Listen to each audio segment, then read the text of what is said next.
on OBS. Wonderful. And it's time to say hello. Hey everybody, it's Ben here from the Bonehead podcast, and tonight we are going to be trialing a tiny Blood Bowl RPG. So fortunately, we've got some very probably bored players who are willing to jump on and play a bit of roleplay in the Blood Bowl universe.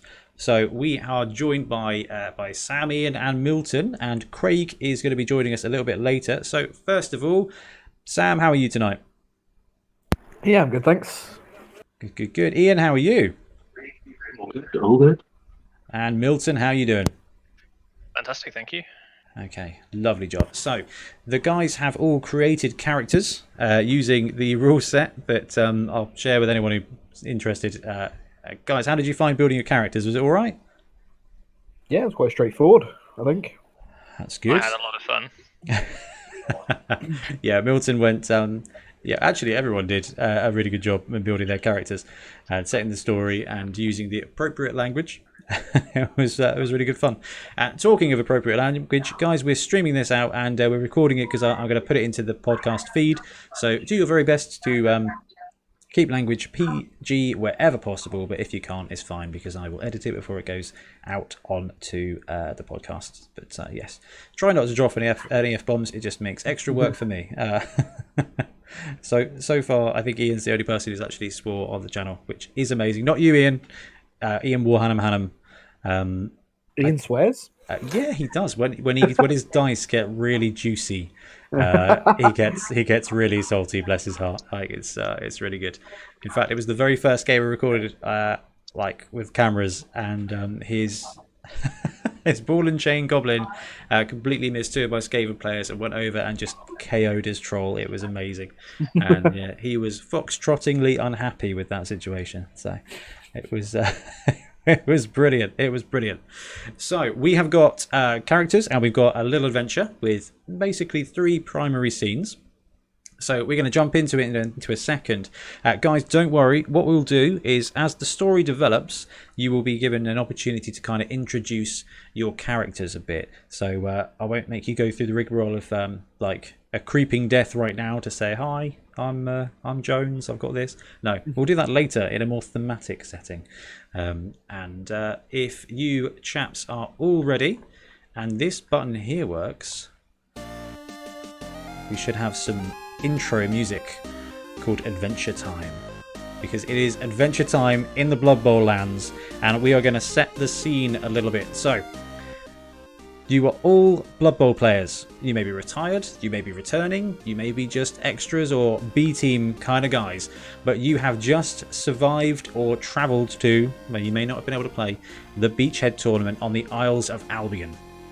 So for those of you who don't know, the Isles of Albion are a misty, tiny, certainly not British kind of land in the Warhammer Old World, therefore in the Blood Bowl Old World. And Albion is the scene of some very interesting Blood Bowl tournaments. The most recent one being Beachhead, which just happens to be our last tournament as a podcast. So that was set on the Isles of Albion. Basically, there was a political struggle. There were 2 main factions and they couldn't decide what to do or who should be in charge. So they decided the best thing to do was to run a Blood Bowl tournament, and each side would sponsor a bunch of teams, and the team that won would get the opportunity, would basically win the election for the sponsoring teams, which was the Dark Emissaries and the Truthsayers. And as it turns out, the team that won was kind of an underdog.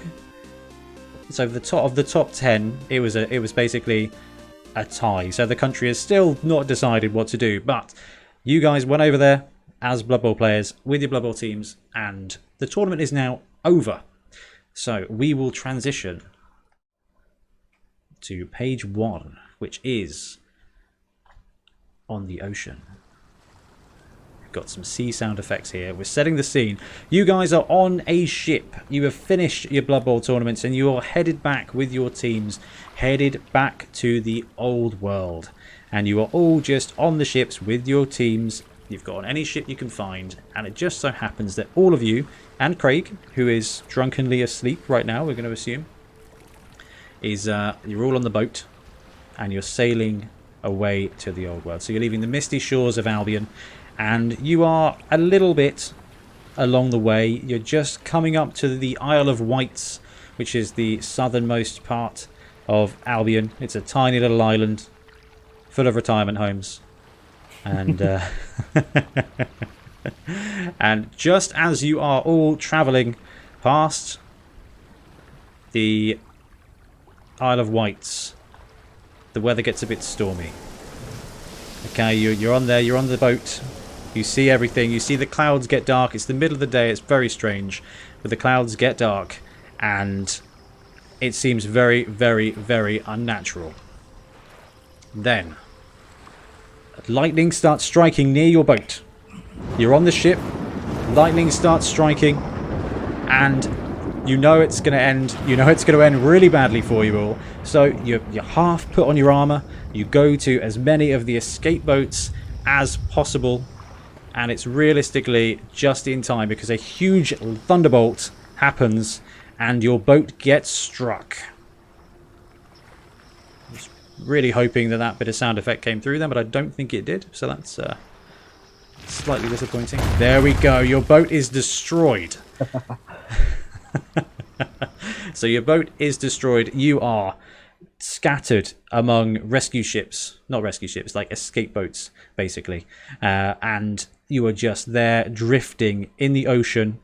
The storm's happening. You go underwater. Big waves happen. You know, everyone's screaming. You can't see what's going on. And you basically just go into the cold Albion waters.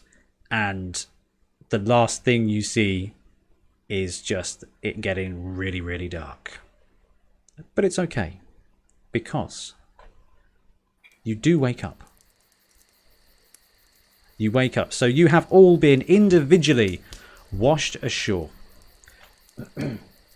And you come to, and it's dusk, almost nighttime, and you come to surrounded by wreckage, surrounded by bits of people, bits of Blood Bowl players, bits of boat, and you each separately kind of wake up, and you kind of look around. You're not entirely sure where you are. You knew you were near the Isle of Wight, so you can see a big cliff top round you, and you can see like a tower in the distance. But in the nearby, you're on this horrible stony beach because it's Albion. We don't have proper beaches in Albion, and you get up and you walk a little bit into shore, and you come across wooded path. And on the wooded path, you see in the distance a campfire.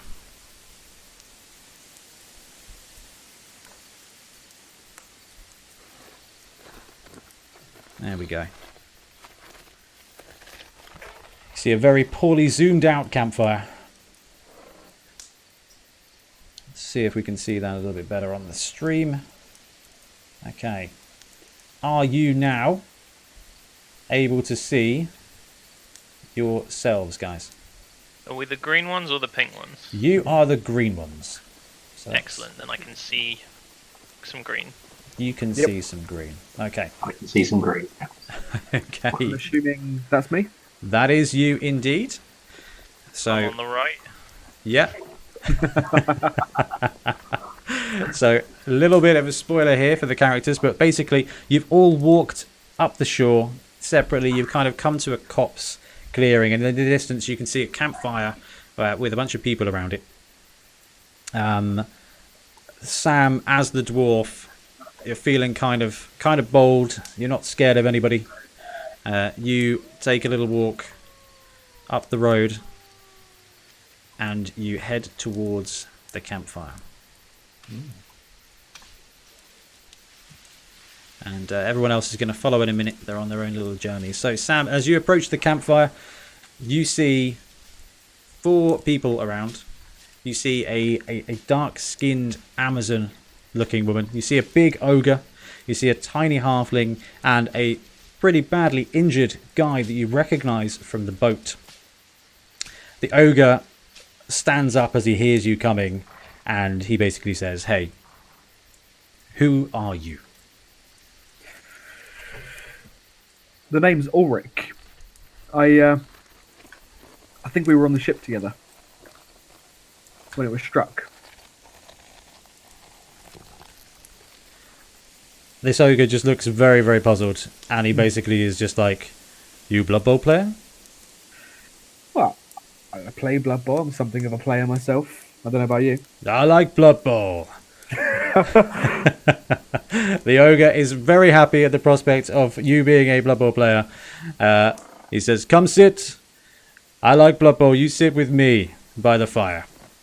The old guy sitting to the left of the ogre. He's got a bandage around his face.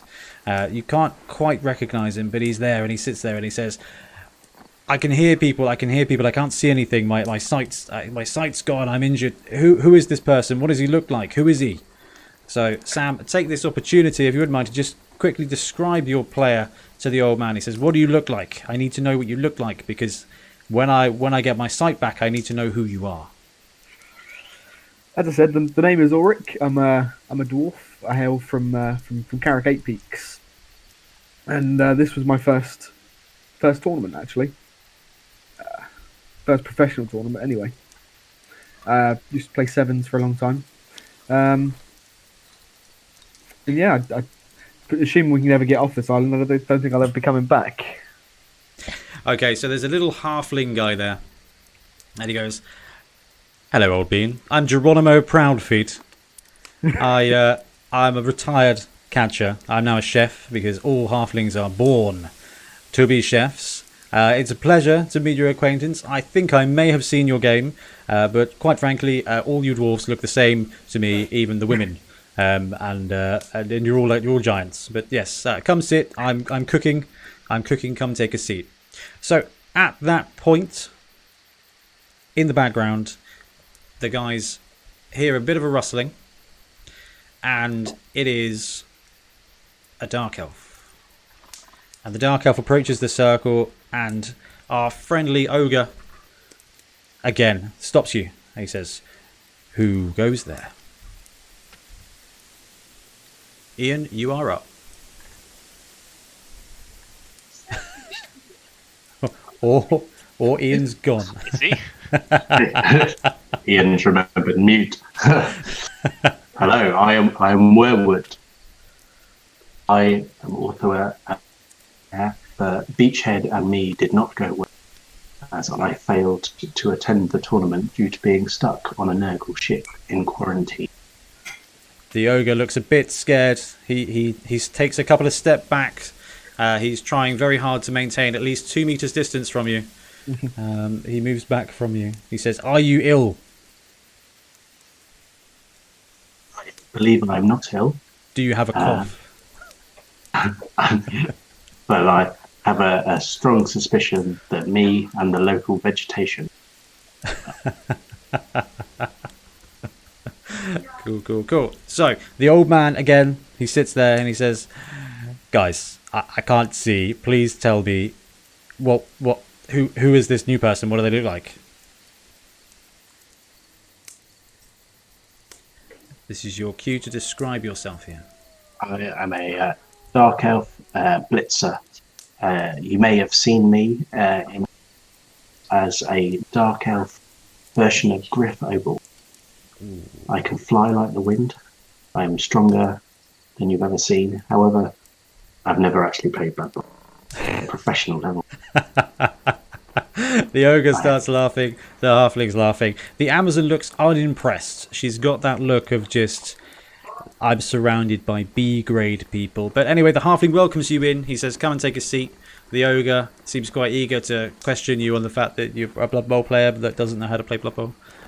He's a bit confused by that, but that's fine. And at this point, a very, very tiny person appears. And they can smell burning. And as they smell burning, they hear this goblin just whistling along. Let's turn the campsite volume down a little bit. And the old man, he twigs. He's like, I can smell burning. I can smell burning. I can smell something. There's someone out there. Milton, would you like to introduce your character? I'm Noz. What's it to you? The ogre is like, goblin. I like goblins. Straight talking. None of this word nonsense. What do you do, Goblin? I'm a bomber. What about you? I'm an ogre. See, that's See that? See, that feels like a very classic RPG line. I am ogre. Okay, so the goblin has arrived. The goblin bomber has arrived. The old man is again doing his questions and asking people what they look like. The crew all point out that it's a goblin bomber. So you're around the campfire now, and quite frankly, you share in a very, very small amount of food. Not a lot to go around, but they make it happen. And you talk through Blood Bowl stories. You hear about you hear about the old man's past. You find out that he's not actually a Blood Bowl player. He was the ship's surgeon, and he was injured in the wreckage and pulled free by the Amazon, who introduces herself as Zula, the Amazon Blitzer. She's not very talkative. She's very gruff. She just looks real angry at the world all of the time. You know the type, the classic angry at the world person. We've got Rutger Gerhardt, the ship's surgeon. He's got a bandage over your face. You can't see how badly he's hurt. He seems quite upbeat that his sight's going to come back. So we can assume he's just grazed his face, or he's been knocked unconscious and hasn't got his eyesight back or anything like that. And of course, Geronimo Proudfeet, the halfling, semi-retired, has introduced himself, and the ogre called Dutch is just having a great time. He's the world's friendliest ogre. He's big, he's scary, he's got a very pointy helmet on, but he's actually very friendly and insists on all of you talking about what's been going on with you and everything like that. So you're all sitting around, you're having your dinner, and you turn in for the night. At some point, Craig will arrive. But we're just gonna move on for now. Was that actually Craig? Wilhelm here. Oh my god, dude! Excellent timing. That was fantastic. Okay, Craig, are you logged on to Roll20? That I am. Okay, fantastic. And can you see our little campfire situation? Yes, nice and warm. Okay, fantastic. So what's happened, Craig, is you've regained consciousness on the shores of an isle that you are going to assume is the Isle of Wights, because you were sailing on the way home back from Albion after possibly participating in a Blood Bowl championship. And you stroll up the shore, you see a campfire, you see a bunch of people standing around the campfire, and you come in. And everybody just kind of looks up, sees you're a human, not a massive threat. They ask you who you are. Evening. Wilhelm Schwartz here. Don't suppose any of you got some wine? Got a stinking headache. Could do with getting rid of. The ogre, who we've established is the friendliest person in the world, looks down at the tiny halfling, Geronimo, and just kind of grunts. Geronimo goes, "Well, old bean, I've got a little. We've got a little. We've been sharing, and I've got a little. When I escaped from the boat, I may have floated off with some barrels. And the ogre here, my friend Dutch, has helped me up.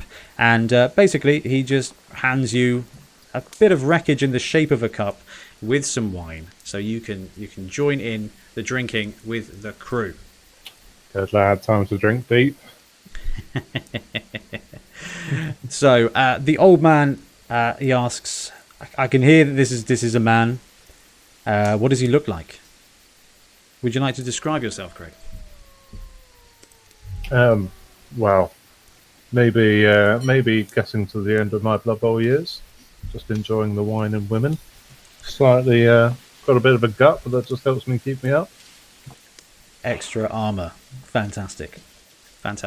So you guys, you're all sitting around, you're by the campfire. You're just telling Blood Bowl stories. Surprisingly, everyone is there's not a lot of animosity here right now. The goblin and the dwarf are very much sitting at opposite ends. The elf is again kind of sticking to himself a little bit, but you're all just very happy to be alive and very happy to have washed up on shore. So you kind of just drink your tails away. But the old man, he asks, he says, do you guys have any questions? Are you okay? Like, do you know where we are? I do not, old man. Tell me where.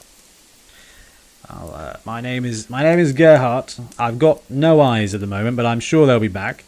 And I am 100% sure, given how long we were travelling, that we are on the Isle of Wights. And with that, you all kind of turn in for the night. You've had some wine. Proud Feet has shared generously with everybody. And you kind of fall into a drunken slumber. That is until you are woken in the middle of the night. Here we go. We do have sound effects. This is good. We've got some music happening. That's good. So you are all asleep. You are around the fire. You've kind of fallen where you sat down. You've stayed there. You fell asleep, and you hear rustling. You hear shuffling. You hear things in the background, and you kind of come to, and all of a sudden, where you were kind of sat, the trees seem to have got significantly closer to you. And hopefully on the map you will see that the trees have snuck in to you in the guise of two great treemen, have actually worked their way slowly into your circle. And their tendrils are kind of trying to grab you in place. So on the map, as you will see, you guys are the green guys, and you should be able to move. In fact, all of you can move, any of you, because the site and the actions are shared. The pink guys are your new friends, and the red guys, or the giant trees, are the enemies so far. So you're kind of waking up. You're seeing trees where there weren't trees before. What do you do? They weren't there a minute ago, were they, lads? Don't think so. Nope. Okay, fantastic. We are going to start off.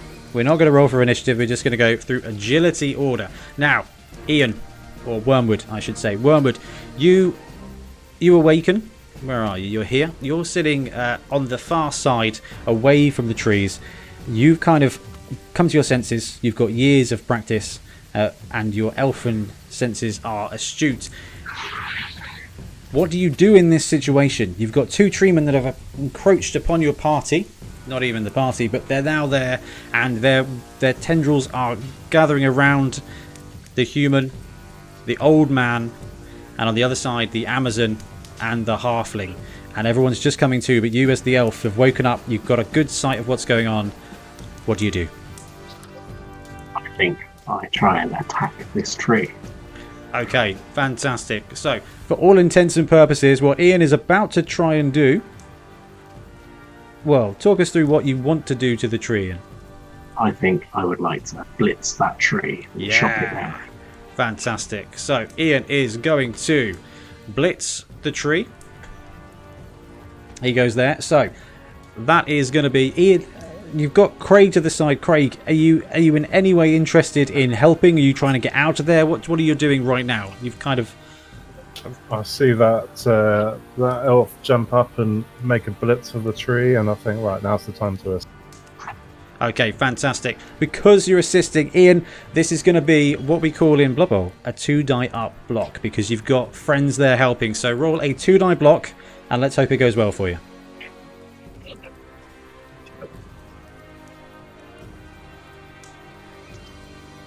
Trying to. Page has gone unresponsive. No worries at all. I'm happy to roll for you if you want. Roll for me, please. Okay, it's a pow and a push. So really good response. Really good job. So Wormwood, showing his blitzing skills there, jumps off the log. He realises what's going on, and he goes and desperately tries... Well, let's take my roll, because that roll was garbage.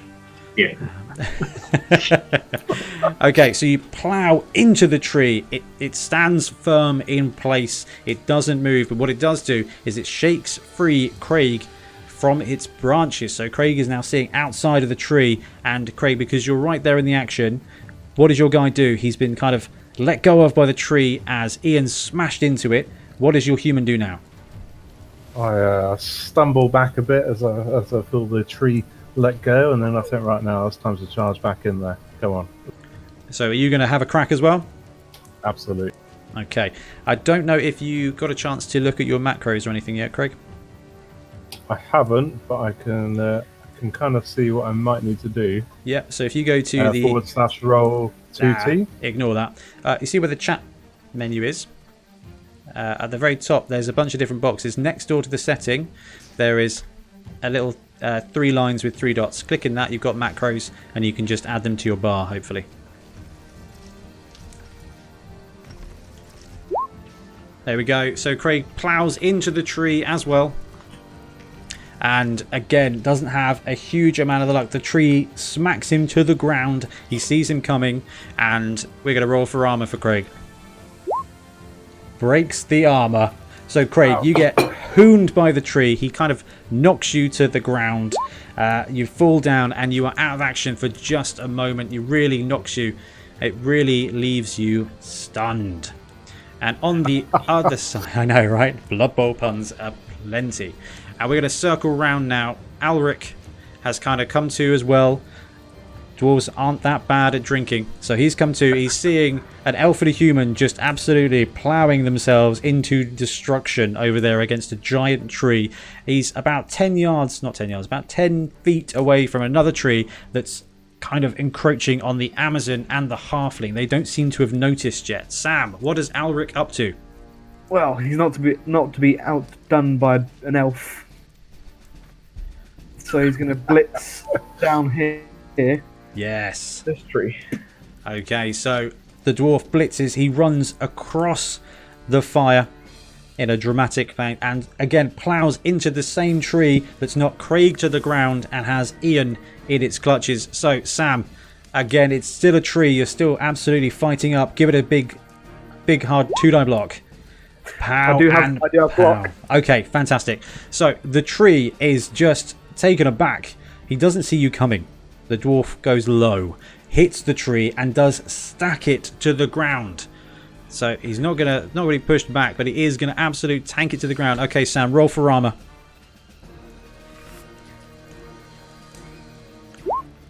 It's a 7. It's fine. But what you have done is you've managed to free everyone from the clutches of the tree, who, by the way, in Blood Bowl parlance, does have tentacles. And that swings us right the way round. The goblin has just been sitting there absolutely enjoying the carnage, because that's what goblins do. So Noz, you're watching this happen. What are you planning on doing? Running away and then throwing a bomb. Okay, so Gobbo, where are you throwing that thing? I think this is great. So whereabouts are you throwing the bomb? Hopefully you can see the map okay. I want to move first, I think. Go for it. Can you move your little guy around? Yeah, I can. So I'm going to come down here. Okay, and then I'm going to throw the bomb at the tree man that is on the floor. On the floor. So, a little bit of background about Noz. He's actually a pro thrower for Goblin. He's standard stats, but he does have Hail Mary pass and pass. So he's got a great chance at landing that bomb exactly where he wants to. Now, bear in mind the bomb is right next to Craig on the ground, and the dwarf, and the dark elf, and the old man with no eyes. That sounds like their problem. I love it. So, the goblin throwing a bomb at the troll. If you can see the D6 menu, roll us a D6. Okay. Actually, because of Hail Mary Pass, that could be possible. Or do you want to re-roll it using your pass skill, Milton?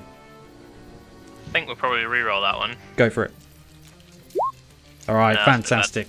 So the bomb lands. It wobbles in the air, but it comes and curves around. It turns out you're just like a pro bowler. You've spun this ball, and it bounced off the ground and bounced into the tree as if it was knocking down wickets. And it just explodes on the tree. So first things first, Milton, would you do us the honour of rolling 2 dice, seeing if the tree is injured? Sorry, is that 2 Blood Bowl ones? Or No, sorry, just 2d6. 2d6, there we go. Okay, the tree is fine. So the bomb lands in the branches of the tree. Although the tree is on the ground, it's a tree, so it's branches everywhere. So it explodes on the top of the branches, releasing debris and shrapnel everywhere. So I'm now going to roll to see if Craig on the ground is hit by the branches. Craig manages to escape it. The dwarf, however, is hit Damn it, by goblin. a falling branch. And he's fine. It bounces off the armor. Ian, being an agile elf, gets caught as he is dodging away. But again, it's just a glancing blow. And the old man has got no idea what just hit him on the back of the head. He's wearing no armor. He's defenseless. It goes straight to injury, and it is a casualty straight off the bat. So, Milton, as you're the one who threw the bomb, I think it's only fair that you roll the injury, the casualty for this. So, would you give us a D6 and then a D8? He's fine. He's just badly hurt by debris. So the goblin's having a great day. He's thrown a bomb in there. He's living his best life. But now we bounce over to the other side. So the Amazon, she comes to. She realizes what is going on and tries to break away. She does need to try and get away using her strength against the tree. And she somehow escapes the tree's grasp. She is just hooning it away from the situation. The poor halfling. The poor halfling has got no chance. So he tries to dodge away. And again, gives it a go, but the trees just grabs him in place. Seeing this, the ogre storms in and hits the tree, knocks it bang to the ground. So you guys are doing really well fighting off these treemen so far. So knocks the guy to the ground with a great crunch. That tree is absolutely pounded out. This far tree does nothing. It can't get up. It's trying to get up, which means you guys have got another round of action. So, Ian, you've got a tree next to you that's on the ground. What do you do? It's to blitz the goblin. You can absolutely blitz the goblin. And teach it what to do. I will, in true Dark Elf style, take up the position. Yeah. Okay, so Ian's moving the Dark Elf. So you attempted to blitz the goblin. So you give the you give the goblin evils for trying to kill you, and then runs over to the middle of the campfire, equidistant between the trees. Craig, And just stare at the goblin. just giving the goblin What are absolute you looking at? absolute eyes. So Craig, you ran into the tree. It smashed you to the ground. You got hit by debris from the exploding branches of it. You're still out of action. You kind of roll over and you stand up.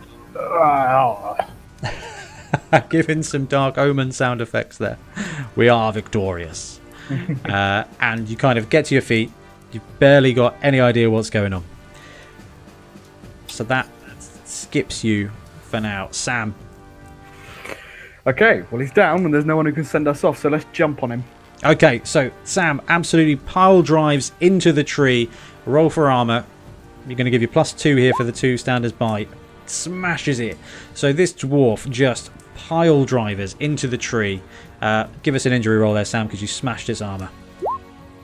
It's just stunned. So with a huge crunch, you break one of its legs off. And it just absolutely rolls in the tree element of agony.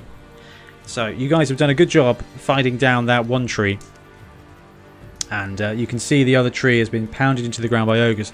You're feeling pretty good about this entire situation. However, that same tingling sensation, that same thunder from the boat starts to happen. You start to hear it going on. And with that, the ground starts to glow. And horrifically, depending on this sound effect, which doesn't appear to be working at all. That's very sad. Okay, so what happens is this energy, like a dark yellow light, starts appearing around the clumps of ground, and from the ground itself you see what are essentially are just these human forms made up of earth and dirt. You may or may not be familiar with fen beasts, but these are essentially tiny fen beasts. They're zombies made of mud and dirt, and one of them appears right next door to our goblin bomber, trying to capture him as he runs away, and the other three just encroach upon the circle. The ogre is just there trying to hurry this halfling away. He just picks him up, moves him round. The Amazon over here is, again, confused and bemused by this zombie that appears in front of her.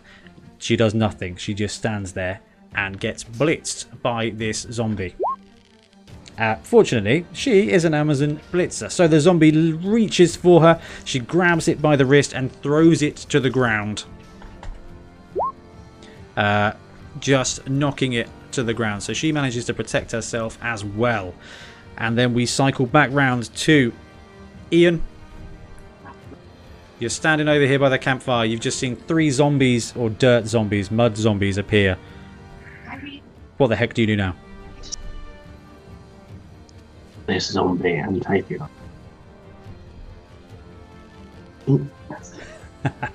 Fantastic. So are you blitzing him? Are you giving him a punch in? I'm going to give him a punch because I want to get way away from the random throwing goblin. I think that's very, very, very safe. So Ian is a very large dark elf, at least 7 feet tall and broad. Very broad. A Griff Overworld is a very, very good comparison. Easily having the size advantage on this zombie. Give it a 2-die block, Ian. Okay, you smash him to the ground. You've got the skill, you've got the strength. This zombie, you just smack him right in the midriff. Smash him back. He lands awkwardly. Would you do me the honours of rolling for armour? And absolutely canes it. Roll for casualty. Let's see how bad you get him. Absolutely destroys him. So, I'm sure you guys have all watched Buffy the Vampire Slayer. You know what happens when she stakes a vampire and it just disintegrates and turns into dust. It's like that, but messier. So, this zombie is gone. Ian just obliterated the zombie. One casualty for you. We'll remember that. We'll remember that. Okay, Craig, you've got up. You've watched this. You've seen zombies. There's now a zombie next door to your tree. What do you do? Wait, is the tree out of action entirely? He's on the ground. He's injured. You've got a little while. Okay. He's stunned. The zombie can eat the old man first, I think. I'm going to stomp on that tree's face, I think. Ah, fantastic. Okay, Craig. I don't know if you've got have you got your dice up there? Oh, I do. Then hit us with 2d6, and we're going to give you +2. And nothing happens. So you slip and roll my ankle. Yeah, exactly. It turns out what you were doing is you were kicking very hard at the leg that Sam already broke off the tree. So the tree's absolutely fine. Sam, are you going to show him how it's done? He's down on the ground. We need to... Actually, yeah, we need to do this. I'm going to blitz that dirt zombie that's just opened up in the middle. Okay, This so one here. the zombie that Craig was merrily going to let eat the man with no eyes. Poor Gerhardt. Sam is dwarfing all over the place. Right, so give it a 1-die block. You've got the block advantage. You push it just back. Push it back. Are you going to follow up, Sam, and keep in good spirits? Keep piling on the pressure. Yes. Yeah, we will. Okay, fantastic. Milton, your goblin escaped the circle of fire with the Treeman of Death. Had a very good go at killing absolutely everybody. You're staring back at the carnage. You can see the tree burning and also Craig a little bit.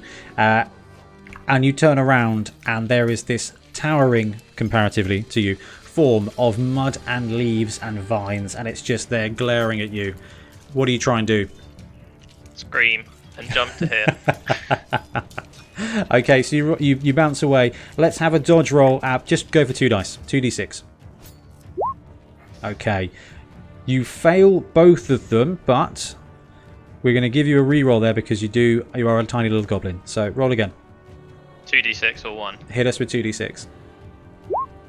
Okay, yep, you managed to escape. So you stumble a little bit, but you do a really stylish goblin combat roll out of the clutches of the zombie. So you've now broken away from him. Where are you going to move to? Ah.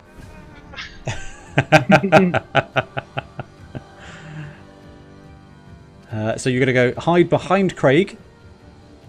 Yeah, and then I think I'm gonna throw a bomb back at the zombie that was just coming. Get out of here, goblin. Save me! Okay, Milton, that's quite a long throw with a bomb, and there are trees in the way. Are you Hail Marying it, or are you actually throwing it at the zombie? I'm gonna Hail Mary it. Okay, then we'll just just roll 2d6 again. Don't light that bloody thing next to me. Okay, 2d6, it's a 2 and a 4. So the bomb lands near to the zombie. We could scatter it, but we're going to say it lands a little bit outside of his reach. But there's still a chance that it gets knocked out, so we're just going to roll a dice and see. It does. So the bomb lands into the dirt, explodes, and a particularly large rock bounces up and hits the zombie right in the face. Milton, let's give 2d6 for armor, please. Not quite enough. The zombie being made of mud and dirt, the rock just kind of tears a chunk out of him, which then creepily kind of reforms. So now we've got this zombie with a tiny head the size of like an orange, maybe even a grapefruit, and he's just really, really cross now. But he can't quite reach you, so he's just going to belt it straight in, zigzagging like a pro, and he's going to attack Sam, who's standing next to this zombie here. Okay, he just barrels in. Sam, with his skill at arms, just fends him off, but the zombie next door to him is also grappling for Sam as well. Oh, There you go. So Sam, having all the skills of a seasoned dwarf Blood Bowl player, sees the second zombie come to him, grabs him by the wrist, flips him around, smashes him into the head, into the ground. Sam, hit me with armor. Oh, obliterating parts of the zombie as it hits the ground. It won't be up for a couple of turns. It's absolutely tanked into the ground. Okay. Fantastic. So we've got a tree man next to Craig here. He's just kind of trying to get up, still not having any luck because he's got bits and pieces missing. We've got two zombies that were attacking Sam. One has now been pulverized. It's going to take a little while. The tree man on the other side next to Ian tries to get up, but again is just slow in doing so. So raises to his knees, or whatever trees have for knees, raises to his tree knees and achieves absolutely nothing. The ogre, seeing the tree stand up, has a crack and beats it in the face and basically cracks it in half, getting rid of that tree. So we will get rid of that tree. The ogre absolutely destroys that guy. You're not doing too bad. But at that point, you hear and feel more magical noises. In theory. Depending on sound effects. What is happening, old man? Go on, you must know something. I can't see. I feel like I've been set on fire, and I can feel something that feels like 1,000 needles grabbing its way around me. And what bursts from the ground are vines. Magical vines. It bursts around and grabs all of you. There is absolutely nothing you can do to stop. It grabs your arms, it grabs your legs, and it just pins you to the ground. Out of the sky, another lightning bolt just flies down at the campfire.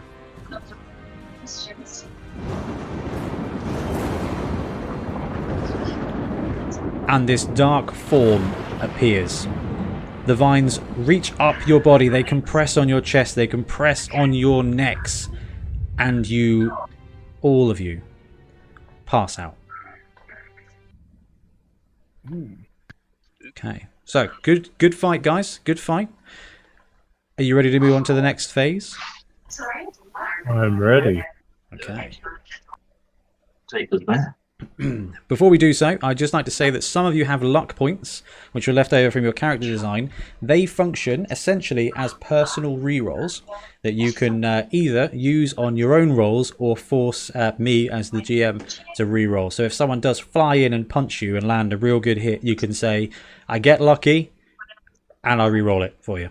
Okay, so be aware of that in your design. Craig, I think because you've got no skills, you've got loads of luck, which we're going to say is because you are loaded.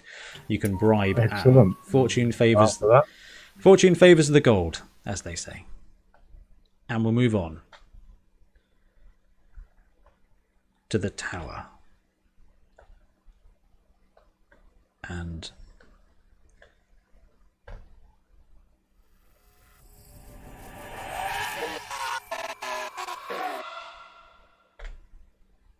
okay, you come to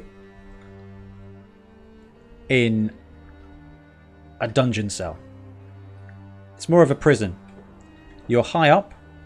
You can see out the windows. You can see that you are not on the ground. You are in a tower of some kind. You are all shackled. It's not just you.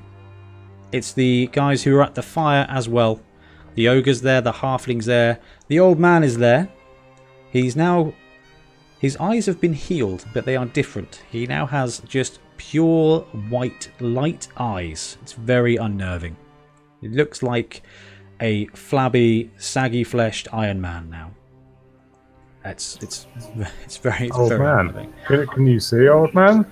I see everything. I see him. Who's The wizard. At that point, you hear a wizard clear his throat. And you know it's a wizard because his very first words is, I am your wizard. Which is creepy. But it does show confidence and ownership. Okay, so I don't know if you guys can see the screen. Can you see the tower and can you see the tiny guy on top of the tower? I can see that awesome. I wondered if any of you would recognise the sprite. Okay, so you're all chained up in this cell. You're chained to the ground, you're chained to the wall. You know, just imagine you can't move. Even the ogre. Well, the ogre's been heavily chained. And it's not just metal chains, there are vines. The same vines that caught you, they're still wrapped around you and holding you in place.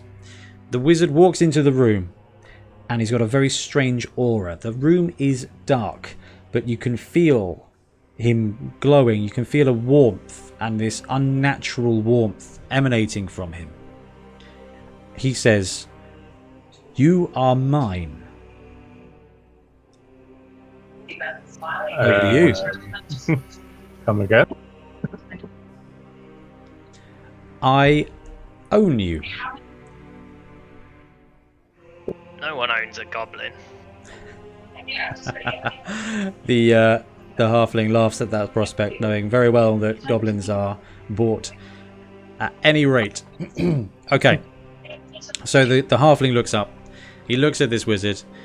He has a chuckle to himself and he says, "Okay, wizard, I'm Geronimo Proudfeet. What are you doing? What are you doing? Have you saved us? Have you ended us? Who are you? What are you doing?" The wizard smiles. He looks at a room of brave Blood Bowl players and realizes that the tiniest one there is the one who asked the question, "What are you doing with him?" So the wizard introduces himself. He says, "I am Iwendell. This is my tower. This is partly my island, and I am the reason that you are here." So the wizard just looks all of you up and down. And You caused the shipwreck? with great power, I'm not going to say comes great responsibility.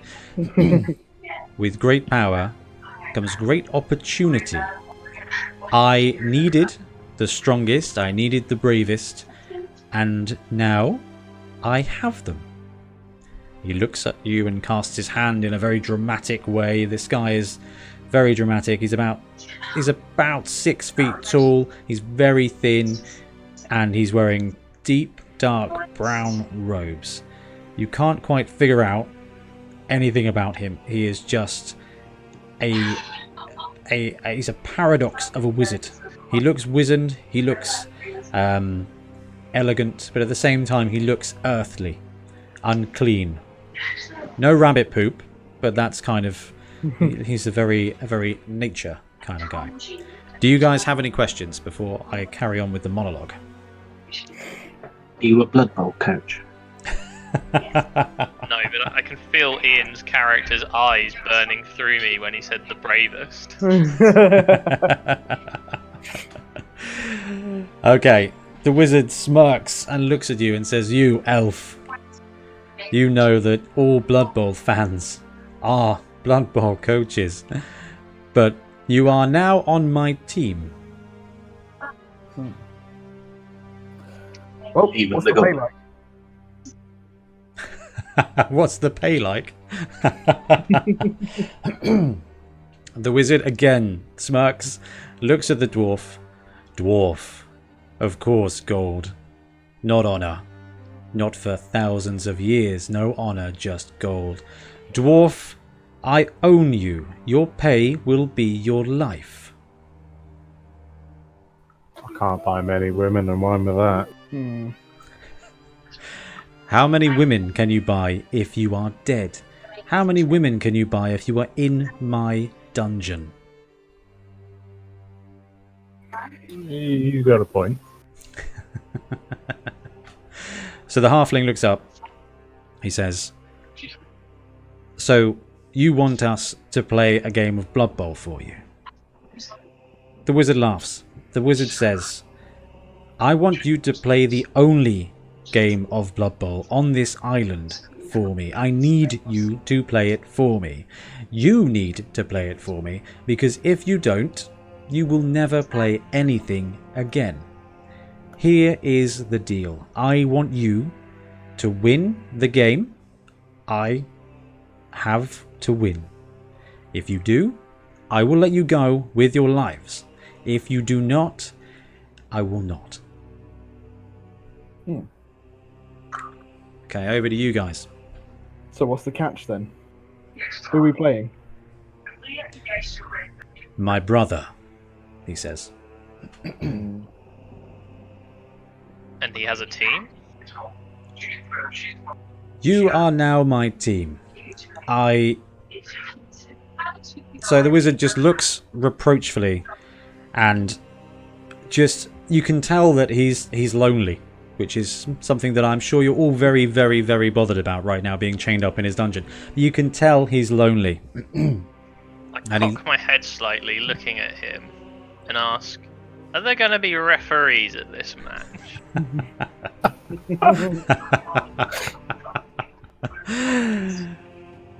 The wizard just looks utterly bemused and quips, "How can there be a game with no rules, goblin thing?" So I think you've got your answer there, Milton. There will absolutely be referees at the match. I smirk and fish around to see if I've still got my bombs. I ask, so what format of Blood Bowl are you playing? The true format of Dungeon Bowl. Wizards, for years, have had Dungeon Bowl tournaments, and we are no different here on the Isle of Wights. There are but 3 wizards, me and my 2 brothers. Every year we play. Every year we sponsor a team. Every year we play for control of the magic of this island, and every year I lose. So every year, do you 3 get together and kidnap random strangers to play Blood Bowl for you, or is this a one-off thing? You met my players last night. I am a life mage. I grew up with 2 brothers who were great necromancers, and all I could do, I was opposite. They bullied me. It was horrible. I was very sad as a child. It shows. I had two great brothers, 2 great necromancers, and I could only raise the dirt. They could raise the dead. I raised the dirt. And trees are strong and powerful, and my forest ground my groundlings are resilient and they keep coming back, but they are not so good at the catching of balls. So this year, Beachhead was happening across the way. I saw it as an opportunity to get myself the best players. So I took you. I made you survive nature's wrath, and I took you, and now you are my players. Okay, so we're playing one game for you. Is that right? You are winning one game for me, or there will be no more games. And you say you've got two brothers, but we're only playing against one of them. Yes, one of my brothers has retired from the Blood Bowl world. He now sells wizard insurance. Oh, It is now just Zagor and I. Every year we play this game to control the island. Jerry is out of the game.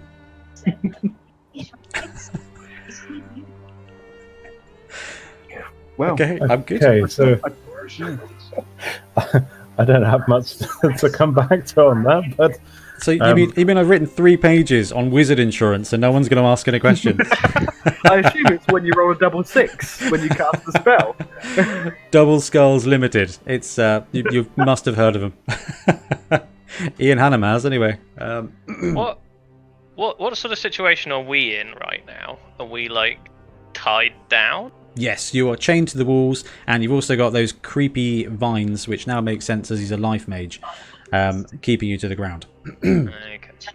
Okay, so Can I start trying to gnaw through one of the vines? absolutely, it's a very difficult task. So roll a 3-die block, and we choose So 3DBB, yeah. 3DBB. Ah, you actually do a pretty good job. One of your hands comes free. Okay. So the next question would be, do I have my bombs with me? All of your belongings. All of your belongings have gone. The wizard actually notices the fact you've got a hand free and just starts laughing. He is so visibly excited that there is somebody in his castle that has got some kind of dexterity. He looks at you and just smiles and says, "See, nature has given me the players I need. You are the first person to actually move or do something in my castle for hundreds of years. You've got your own will and you've clearly got your abilities. I will release you for now. You may have this entire tower as your domain. You may not leave. My servants," and he points to like outside the door, and you can see that there are 2 creepy ground zombies there. One of them has a top hat, very peculiar. They're there. He's like, "If you need things, ask them. I will be gone, and I will see you in the morning for training." And then he just kind of turns around and teleports away. All of your shackles fall off, the vines just disappear. You are now in this chamber room. What do you do? Well, it looks like we've got to play Blood Bowl. Can you describe the room? Are there any windows? Yeah, there are a couple of windows. It's basically a D shape. You're in a large chamber on the side of a tower. You can see out. You can see kind of hillside and mountains. Tiny mountains because it is the Isle of Wight, but you can see kind of, Am I tall enough to look out the window? Oh, they're tall windows, sorry. We're talking like castle style grand windows. Bars, but also fancy glass. So you can kind of, some of them are open, some of them aren't. You can see out. You can see you're up in the air. Your shackles are now off. You wander over, but you're a goblin, so you keep a reasonable distance from the window and an eye on all the other players in the room, and you can see that you're about 30 feet up on a tower on the edge of a kind of castle complex. So I shrug. The goblin fires. What are we going to do? Doesn't seem we've got much choice. Okay, fantastic. So The door swings open and you can see that there is a staircase there, and across the way there is another chamber that very much the same as this one. Kind of think you're on one half and the chamber's on the other half, and in there you can see food. So you move on in and you get fed. You can see that the sun is actually going down. You seem to have been unconscious for the majority of the day. You go in there and there is food present. Do you guys want to do anything, or do you just want to rest up and go into training? I'll grab some food, maybe some There is there any absolutely beverage. there's wine and ale. It looks like this wizard was not joking when he said he was lonely. There's like 6 different types of everything. Clearly he doesn't host much. I jump on top of the table and just start filling my face. Okie dokie, cool. If you guys are happy, then we'll go on to the training session. Yeah. Mind if we take 5 minutes? Sorry, mate, you want a quick break? Yeah, is that right? Absolutely. Right, guys, let's take a quick break and we'll be back in a moment.